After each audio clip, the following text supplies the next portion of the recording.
Hi, my name is Khadija, and today I'm going to be talking about my career goals and aspirations and hopefully kind of lay out a path of the direction I'll be taking. So, I've had some experience with kids, mostly on an individual basis. I've done tutoring programs to help kids that aren't achieving academically the way that they should be get more up to speed. I've also done some special education with special needs kids to help them lead a more fulfilling life and to realize their potential. What I have not done is teach an entire group of students. And for this reason, I think that I am going to pursue a master's degree with a teacher certification in elementary education because I think that it is for my benefit as well as the students I will have to be a better quality teacher. And I think that if the experience isn't there, at least I will get more experience and I will have education backing it as well. So teaching isn't a profession that is taken lightly or it's a joke or anything along those lines. According to Psychology Today, it's actually listed it as the most important profession, and the reason being why is, quote, teachers have the capacity to shape the minds and future of many, and they do so all at all kinds of critical life stages. Across an individual's lifespan, it is an army of teachers who have ultimately shaped how that individual understands the world and his or her place in it. So, due to this, the biggest benefit for obtaining a master's degree is that I can be in a place where I can reach children and help them reach their full potential. If I'm able to grow as a human being and as a teacher, then they can as well. And also, there's a lot of changes I would like to implement, and unfortunately, it's hard to implement changes when you're at the bottom of the ladder instead of in a place where you're education experience can be used, and a master's degree is a way I see to complete this. So the benefits of a master's degree in teaching isn't just something financially, because the amount of money that you're making is going to be just minimally more than you would without a degree, but it's more to improve your quality personally, because like I said, teaching is such an important profession and an important job. So I want to talk about the type of changes I'd like to implement and where I would like to work. So growing up, my family came to this country with really nothing. I didn't speak the language here, and survival was just like a day-to-day thing. So because of this, I would like to teach at lower income schools, like the schools that I personally went to, and make my influence there, drive change there. My first time when I was doing my clinical teaching here at Concordia, I went to a school in a wealthier area off 620 in the Leander School District.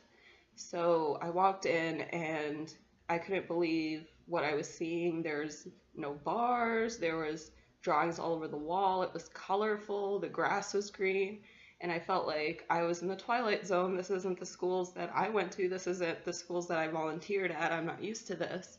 So I started thinking about the way that our tax system works and how schools technically should be equal, but really they're not, because the funding just isn't there.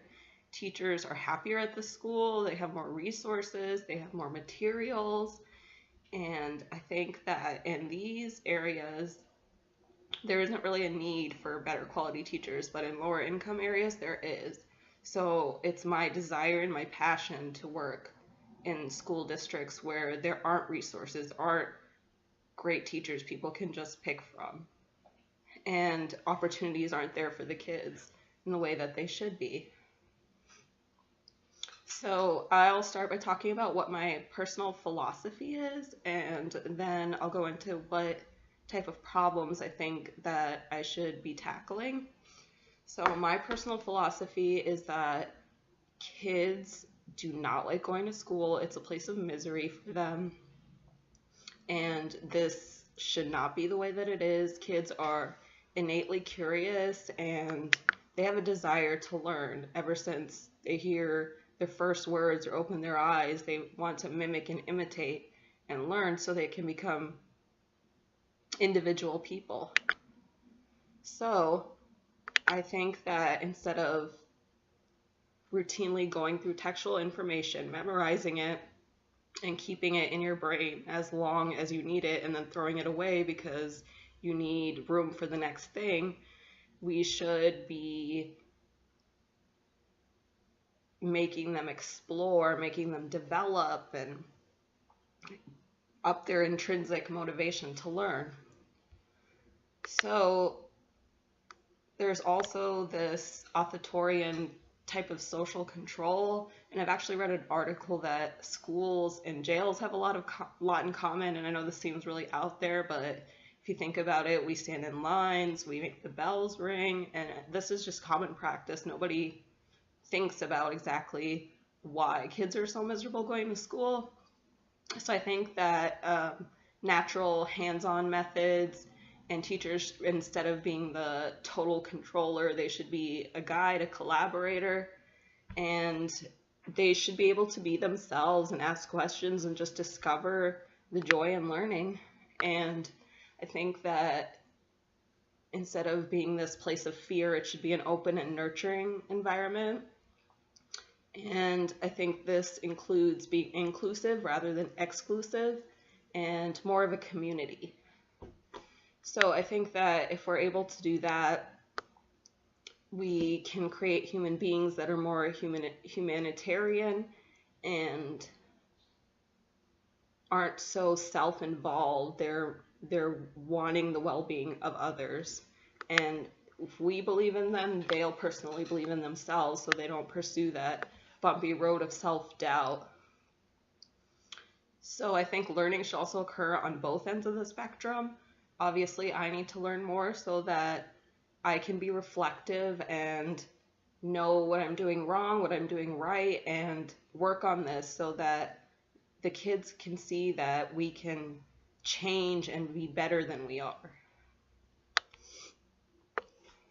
So I think that education is mass-produced. It shouldn't be. No child is the same, and different means and methods have to be used. So I want to learn how to do this and get a better backing in it.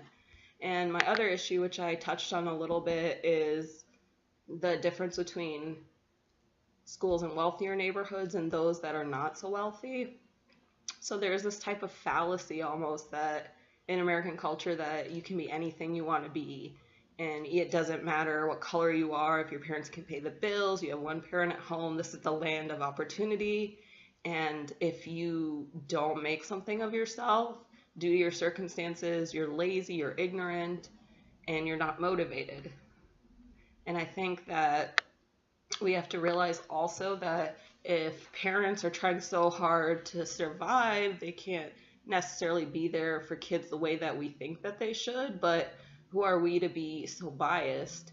And instead, we should use the tools that we have to better educate these kids and better educate these parents. So, me personally, I want to be able to work at a school where I can look into the eyes of the kids and realize that some of them are hungry, some of them are scared, they have no one to turn to, they're alienated, and society has kind of created this thing. And instead of it being their own fault, I would rather empower them. So in my early education, I kind of had the antithesis to this.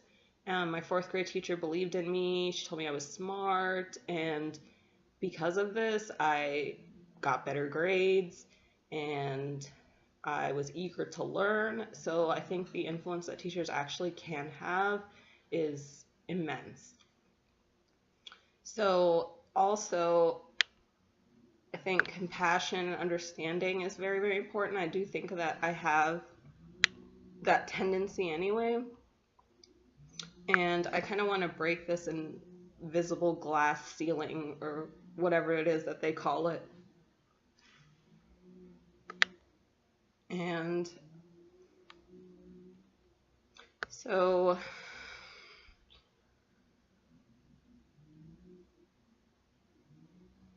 I also think, like, to empower kids, we have to place an emphasis on how important education really is. There's countless examples in history of how ignorant people are easily controlled, and education is kind of a way to break the cycle of this. And I think one person should believe in them, and if it's nobody else and they don't have it at home, it should be their teacher, and they shouldn't be someone else who's oppressing them or holding them back. They should be opening their minds. So my personal tribulations have really kind of pushed me towards this passion to change the way that things are, and I can do this through the school system, and I realize it's idealistic to think that I can change everything, but I can make a small change, and that small change can turn into a big change.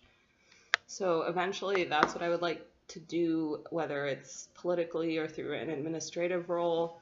But my first step in doing this is obtaining the master's degree. Without that backing, I don't believe that my goals will be accomplished.